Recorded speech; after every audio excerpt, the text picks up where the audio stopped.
Similar to how you described your investment process and the different steps, could you please describe the quarterly review process and how you decide to either dial up or dial down a position? So every quarter, after companies report, Aubrey and I sit for a couple of days and try to think first of every assumption that we have built into our valuation models with what happened recently in terms of reporting. Are there any surprises that came out of the reports that make our thesis wrong or seem to be wrong? So we go through every single company that way.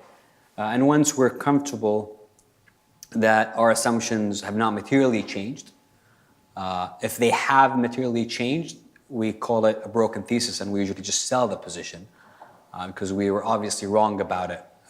And we should sell, cool down, and then reapproach if we think we suddenly have new insights. But if we were that off, it means we didn't know what we were doing going into it.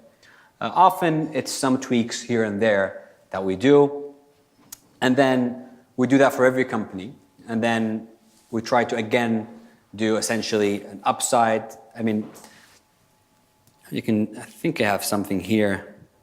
But when we do evaluation, we run simulations. And so, let's see if we have one here. Here. So what we do is we run simulations.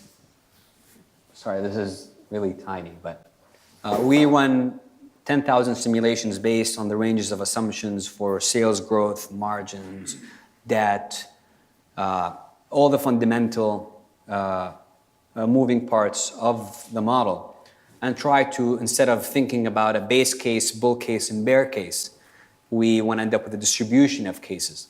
And we try to think about the shape of that distribution and where we are in terms of price relative to that distribution.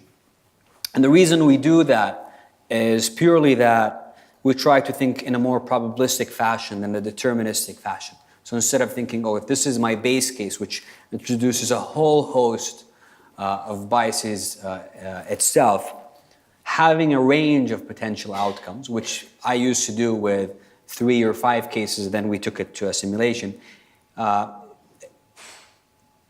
puts you in a frame of mind where you're thinking more about the fat tails and whether you're okay with the fat tails as the outcome of the assumptions that you put in. Once we do that, we try to then look at every position in terms of a risk-reward basis, and we look at the total portfolio. We do essentially a Markowitz optimization inspired model portfolio based on risk reward, where if it's a higher return relative to risk, it gets a bigger weight and vice versa.